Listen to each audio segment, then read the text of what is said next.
Are you ready? Yes, sir. How's the Josh? Hi, sir. How's the Josh? Hi, sir. Jai Shambho! Hi, sir.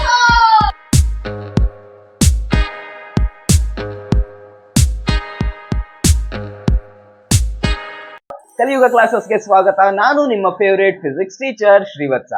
ನಾವು ಇವತ್ ನೋಡ್ತಾ ಇರುವಂತ topic ತುಂಬಾ ತುಂಬಾ ತುಂಬಾ ಸಿಂಪಲ್ ಆಗಿರುವಂತ ಟಾಪಿಕ್. ಎಲ್ಲ ನಿಮ್ಗೆ ಗೊತ್ತೇ ಇರತ್ತೆ. ಈಗ ಆಲ್ರೆಡಿ 3 ಟಾಪಿಕ್ಸ್ ಆದ್ವು. ಇದು 3ನೇ ಟಾಪಿಕ್ ಈ ಚಾಪ್ಟರ್ ಅಲ್ಲಿ. ಸೊ 3 ಟಾಪಿಕ್ ತುಂಬಾ ಈಸಿ ಇತ್ತು, ನಿಮ್ಗೆ ಆಲ್ರೆಡಿ ಗೊತ್ತಿರುವಂತ ವಿಷಯಗಳೇ ಇತ್ತು. ಅಂತ ಟಾಪಿಕ್ ಅಲ್ಲೇ ಇದೊಂದು ಟಾಪಿಕ್. ಓಕೆನಾ? ಏನು ಇವತ್ತಿನ ಟಾಪಿಕ್? ಎಲೆಕ್ಟ್ರಿಕ್ ಕರೆಂಟ್ ಇನ್ ಕಂಡಕ್ಟರ್ ಗಳಲ್ಲಿ ಎಲೆಕ್ಟ್ರಿಕ್ ಕರೆಂಟ್ ಹೆಂಗಿರತ್ತೆ, ಹೆಂಗ್ ಆಗತ್ತೆ ಅನ್ನೋದು ನಿಮ್ಗೆ ಗೊತ್ತೇ ಇದೆ. ಆಲ್ರೆಡಿ ಎಕ್ಸ್ಪ್ಲೈನ್ ಮಾಡುವಂತ ಅವಶ್ಯಕತೆನೇ ಇಲ್ಲ. ಬಟ್ ಒಂದೆರಡು ಇಂಟ್ರೆಸ್ಟಿಂಗ್ ಫ್ಯಾಕ್ಟ್ ಗಳನ್ನ ತಗೊಂಡ್ ಬಂದಿದ್ದೇನೆ. ಅದಕ್ಕೆ ಹೇಳಕ್ ನಿಮಗೆ ಮಜಾ ಬರ್ಬೋದು. ಸರಿನಾ? ಸೊ ಮೊದಲನೇ ಇಂಟ್ರೆಸ್ಟಿಂಗ್ ಫ್ಯಾಕ್ಟ್ ಇಂದ ಶುರು ಮಾಡೋಣ. ನನ್ನ ಹತ್ರ ಒಂದು ಇದಿದೆ ಅಂತ ಇಟ್ಕೊಳ್ಳಿ, ವ್ಯವಸ್ಥೆ ಇದೆ.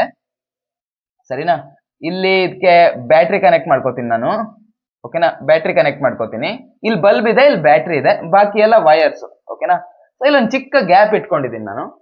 ಏನ್ ಮಾಡ್ತೀನಿ, ಫಸ್ಟ್ ನಾನು ಇಲ್ಲೊಂದು ಬೀಕರ್ ತಗೋತೀನಿ. ಓಕೆನಾ?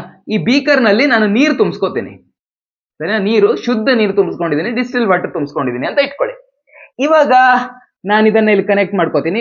ಈ ವೈರನ್ನು ನೀರಲ್ಲಿ ಮುಳುಗಿಸ್ದೆ, ಈ ವೈರನ್ನು ನೀರಲ್ಲಿ ಮುಳುಗಿಸ್ದೆ. ಕರೆಂಟ್ ಹರಿಯತ್ತಾ? ಕರೆಂಟ್ ಹರಿಯಲ್ಲ, ಗೊತ್ತಿರುವಂತ ವಿಚಾರ. ಈಗ ನೀವು ಹೇಳಿ, ಇದರಲ್ಲಿ ಕರೆಂಟ್ ಹರಿಯೋ ರೀತಿ ನಾನು ಮಾಡಬೇಕು ಅಂತಂದ್ರೆ ಏನೇನು ಮಾಡಬಹುದು?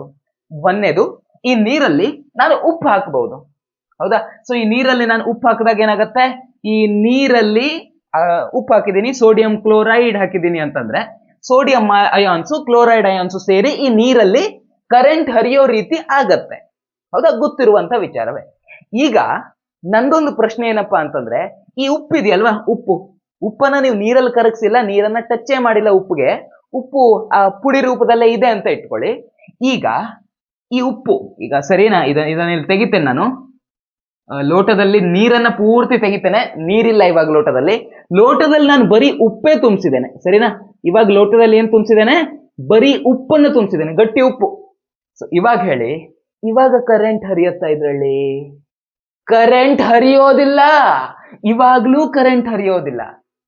ಖಾಲಿ ನೀರಿದ್ದಾಗ ಕರೆಂಟ್ ಹರಿಲಿಲ್ಲ ಆಗಿತ್ತು. ಅದ್ರಲ್ಲಿ ಕರೆಂಟ್ ಹರಿಬೇಕು ಅಂತ ನಾವು ಆ ನೀರಲ್ಲಿ ಉಪ್ಪನ್ನ ಮಿಕ್ಸ್ ಮಾಡಿದ್ವಿ. ಇವಾಗ ಬರೀ ಉಪ್ಪು ಮಾತ್ರ ಇಟ್ಟಿದೀವಿ, ಈಗ್ಲೂ ಕರೆಂಟ್ ಹರಿತಾ ಇಲ್ಲ. ಉಪ್ಪು ನೀರಲ್ಲಿ ಕರೆಂಟ್ ಹರಿತಾ ಇತ್ತು, ಖಾಲಿ ನೀರಲ್ಲಿ ಹರಿತಾ ಇರಲಿಲ್ಲ, ಉಪ್ಪು ನೀರಲ್ಲಿ ಹರಿತಾ ಇತ್ತು. ಇವಾಗ ಉಪ್ಪಲ್ಲೇ ಕರೆಂಟ್ ಹರಿತಾ ಇಲ್ಲ. ಏನ್ ರೀಸನ್? ಸ್ವಲ್ಪ ಥಿಂಕ್ ಮಾಡಿ, ವಿಡಿಯೋ ಪಾಸ್ ಮಾಡಿ, ರೀಸನ್ ನಿಮ್ ತಲೆಗೆ ಏನ್ ಐಡಿಯಾ ಬರುತ್ತೋ ಅದನ್ನ ಕಮೆಂಟ್ ಮಾಡಿ. ಬೇಡ ಸುಮ್ಮನೆ ನಿಮ್ಗೆ ಯಾಕೆ ಟೈಪಿಂಗ್ ಮಾಡೋ ತ್ರಾಸ್ ಕೊಡೋದು, ಅಟ್ಲೀಸ್ಟ್ ಅದ್ರ ಬಗ್ಗೆ ಥಿಂಕ್ ಮಾಡಿ. ಸರಿನಾ? ಯಾಕಪ್ಪ ಅಂತಂದ್ರೆ, ಉಪ್ಪು, ಈ ಗಟ್ಟಿ ಉಪ್ಪು ಇರತ್ತಲ್ವಾ, ಅದರಲ್ಲಿ ಈ ಸೋಡಿಯಂ ಅಯಾನು ಇರುತ್ತೆ, ಕ್ಲೋರಿನಿನ್ ಅಯಾನು ಇರುತ್ತೆ. ಬಟ್ ಅವೆರಡು ಏನಾಗಿರುತ್ತೆ, ಅವೆರಡು ಟೈಟ್ಲಿ ಬೌಂಡ್ ಆಗಿರುತ್ತೆ. ಸೋಡಿಯಂ ಬೇರೆ ಅಲ್ಲ, ಕ್ಲೋರಿನ್ ಬೇರೆ ಅಲ್ಲ, ಅದು ಟೈಟ್ಲಿ ಬೌಂಡ್ ಆಗಿರುತ್ತೆ, ಅಯಾನ್ಸೇ ಬೌಂಡ್ ಆಗಿರುತ್ತೆ. ನಾವು ಇದನ್ನ ನೀರಲ್ಲಿ ಮಿಕ್ಸ್ ಮಾಡಿದಾಗ ಏನಾಗುತ್ತೆ, ಅದು ನೀರಲ್ಲಿ ಕರಗತ್ತೆ. ನೀರಲ್ಲಿ ಕರಗದಾಗ ಈ ಸೋಡಿಯಂ ನಲ್ಲಿ ಇರುವಂತ ಸೋಡಿಯಂ ಪ್ಲಸ್ ಅಯಾನ್ ಹಾಗೆ ಕ್ಲೋರಿನ್ ಮೈನಸ್ ಅಯಾನ್ ಏನಿದಾವೋ ಅವು ಸಪರೇಟ್ ಆಗತ್ತೆ. ಇವಿಬ್ರು ಜೊತೆಲಿ ಒಟ್ಟಿಗೆ ಇದ್ದಾಗ ಏನು ಇಲ್ಲ. ಬಟ್ ಇವೆರಡು ಸಪರೇಟ್ ಆದಾಗ ಇವು ಈಸಿಯಾಗಿ ಮೂವ್ ಆಗಬಲ್ಲವು. ಸೋಡಿಯಂ ಅಯಾನು ಈಸಿಯಾಗಿ ಮೂವ್ ಆಗುತ್ತೆ, ಕ್ಲೋರಿನ್ ಅಯಾನು ಈಸಿಯಾಗಿ ಮೂವ್ ಆಗುತ್ತೆ. ಈಗ ಹೀಗೆ ಹಾಕಿದ್ದೀನಲ್ವಾ, ಈ ಎಂಡ್ ನೆಗೆಟಿವ್ ಇದೆ, ಈ ಎಂಡ್ ಪಾಸಿಟಿವ್ ಇದೆ. ಈಗ ನಾನು ಇಲ್ಲಿ ಉಪ್ಪು ಆಲ್ರೆಡಿ ಇತ್ತು, ನಾನು ನೀರು ಸುರಿತೇನೆ, ಅವಾಗ ಇದು ಉಪ್ಪು ನೀರಾಗತ್ತೆ. ಸರಿನಾ? ಈಗ ಅದು ಕರೆಂಟ್ ಅನ್ನ ಕಂಡಕ್ಟ್ ಮಾಡುತ್ತೆ. ಸೋಡಿಯಂ ಅಯಾನ್ ಪಾಸಿಟಿವ್ ಅಲ್ವಾ, ಸೊ ಅದು ನೆಗೆಟಿವ್ ಇಲೆಕ್ಟ್ರೋಡ್ ಹತ್ರ ಬರುತ್ತೆ. ಹಾಗೇನೆ ಕ್ಲೋರಿನ್ ಅಯಾನ್ಸ್ ಏನೇನಿದಾವೋ ಇವೆಲ್ಲ ಪಾಸಿಟಿವ್ ಇಲೆಕ್ಟ್ರೋಡ್ ಹತ್ರ ಹೋಗುತ್ತೆ.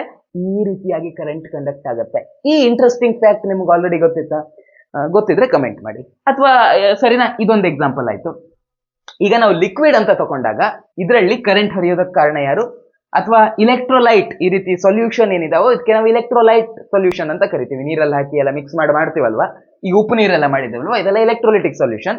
ಸೊ ಈ ರೀತಿ ಸೊಲ್ಯೂಷನ್ಗಳಲ್ಲಿ ಇದರಲ್ಲಿ ಕರೆಂಟ್ ಹರಿಯೋದಕ್ಕೆ ಕಾರಣ ಯಾರು? ಇದರಲ್ಲಿ ಕರೆಂಟ್ ಹರಿಯೋದಕ್ಕೆ ಕಾರಣ ಅಯಾನ್ಸ್. ಹೌದಾ? ಪಾಸಿಟಿವ್ ಅಯಾನು ಆಗಿರ್ಬೋದು, ನೆಗೆಟಿವ್ ಅಯಾನ್ಸು ಆಗಿರ್ಬೋದು. ಇದರಲ್ಲಿ ಕರೆಂಟ್ ಹರಿಯೋದಕ್ಕೆ ಕಾರಣ ಅಯಾನ್ಸ್. ಇವಾಗ ಏನ್ ಮಾಡ್ತೀನಿ, ಇವಾಗ ಈ ಪೂರ ಸಿಸ್ಟಮ್ ಅನ್ನ ತೆಗೆದು ಬಿಡ್ತೀನಿ. ಸರಿನಾ? ಈ ಪೂರ ಸಿಸ್ಟಮ್ ಅನ್ನ ತೆಗೆದು ಬಿಡ್ತೀನಿ. ಈ ಗ್ಯಾಪ್ ಇತ್ತಲ್ವಾ, ಈ ಗ್ಯಾಪ್ ನಲ್ಲಿ ನಾನೊಂದು ಕಟ್ಟಿಗೆ ತುಂಡನ್ನ ಇಡ್ತೀನಿ. ಇವಾಗ ಹೇಳಿ ಬಲ್ಬ್ ಗ್ಲೋ ಆಗುತ್ತಾ, ಕರೆಂಟ್ ಹರಿಯುತ್ತಾ ಈ ಸರ್ಕಿಟ್ ಅಲ್ಲಿ? ಕರೆಂಟ್ ಹರಿಯಲ್ಲ. ಯಾಕಂದ್ರೆ ಕಟ್ಟಿಗೆ ತುಂಡು ಅಥವಾ ಕಟ್ಟಿಗೆ ಏನಿಟ್ಟಿದಾನೋ ಅದೊಂದು ಇನ್ಸುಲೇಟರ್. ಅದ್ರಲ್ಲಿ ಏನಾಗುತ್ತೆ, ಕಟ್ಟಿಗೆಲು ಆಟಮ್ಸ್ ಇರುತ್ತೆ, ಕಟ್ಟಿಗೆಲು ಎಲೆಕ್ಟ್ರಾನ್ಸ್ ಇರುತ್ತೆ. ಬಟ್ ಎಲೆಕ್ಟ್ರಾನ್ಸ್ ಏನಿದಾವೋ ಅದು ಫ್ರೀ ಆಗಿ ಮೂವ್ ಆಗೋ ರೀತಿಲಿ ಇರೋದಿಲ್ಲ. ಹೀಗಾಗಿ ಇಲ್ಲಿ ಇದ್ರ ಒಳಗಡೆ ಚಾರ್ಜ್ ಕ್ಯಾರಿ ಮಾಡೋದಕ್ಕಾಗಲ್ಲ. ಇವಾಗ ನಾನು ಇದನ್ನ ತೆಗಿತೇನೆ, ಕಟ್ಟಿಗೆ ತುಂಡು ತೆಗಿತೇನೆ, ಒಂದು ಕಬ್ಬಿಣದ ತುಂಡನ್ನ ತಗೊಬಂದು ಇಡ್ತೇನೆ. ಓಕೆನಾ, ಒಂದು ಕಬ್ಬಿಣದ ತುಂಡನ್ನು ತಗೊಂಬಂದು ಇಡ್ತೇನೆ. ಇವಾಗ ಬಲ್ಬ್ ಗ್ಲೋ ಆಗುತ್ತೆ. ಯಾಕೆ? ಕಬ್ಬಿಣ ಇಸ್ ಅ ಕಂಡಕ್ಟರ್. ಇದ್ರ ಒಳಗಡೆ ಇಲೆಕ್ಟ್ರಾನ್ಸ್, ಕೆಲವು ಇಲೆಕ್ಟ್ರಾನ್ಸ್ ಫ್ರೀ ಆಗಿ ಇರ್ತವೆ, ಫ್ರೀ ಇಲೆಕ್ಟ್ರಾನ್ಸ್ ಇರ್ತವೆ. ಈ ಫ್ರೀ ಇಲೆಕ್ಟ್ರಾನ್ಗಳು ಇಡೀ ಮೆಟಲ್ ನಲ್ಲಿ ಈಸಿಯಾಗಿ ಮೂವ್ ಆಗ್ತವೆ. ಹೀಗಾಗಿ ದೇ ಕ್ಯಾನ್ ಕ್ಯಾರಿ ಚಾರ್ಜ್. ಓಕೆನಾ, ಇವಾಗ ಬಲ್ಬ್ ಗ್ಲೋ ಆಗುತ್ತೆ. ಇಷ್ಟೇ ಇರೋದು ನಿಮ್ಮ ಈ ಬುಕ್ ನಲ್ಲಿ, NCERT ಬುಕ್ ನಲ್ಲಿ ಇಷ್ಟೇ ಇರೋದು. ಇದ್ರ ಬಗ್ಗೆ ಕ್ವಶನ್ ಫ್ರೇಮ್ ಮಾಡಿದ್ರು ಈಗ ನಾನು ಏನ್ ಹೇಳದ್ನಲ್ವಾ, ಇದಕ್ಕೆ ಸಂಬಂಧಪಟ್ಟಂಗೆ ಕ್ವಶನ್ ಕೇಳಬೇಕು. So very very very easy topic. ಇದ್ರ ಮೇಲೆ ಏನಾದ್ರು ಕ್ವಶನ್ ಕೇಳಿದ್ರೆ ನೀವು ಈಸಿಯಾಗಿ ಆನ್ಸರ್ ಮಾಡ್ಬಿಡ್ತೀರಾ, ಅಷ್ಟು ಈಸಿಯಾಗಿ ಇದೆ ಇದು. ಸರಿನಾ? ಸೊ ಕೇಳೋದೇನಪ್ಪಾ ಅಂತಂದ್ರೆ, ಇಲೆಕ್ಟ್ರೋಲಿಟಿಕ್ ಸೊಲ್ಯೂಷನ್ ಇದ್ರೆ ಅದರಲ್ಲಿ ಕರೆಂಟ್ ಹರಿಯೋದಕ್ಕೆ ಯಾರು ಕಾರಣ? ಅಯಾನ್ಸ್ ಕಾರಣ.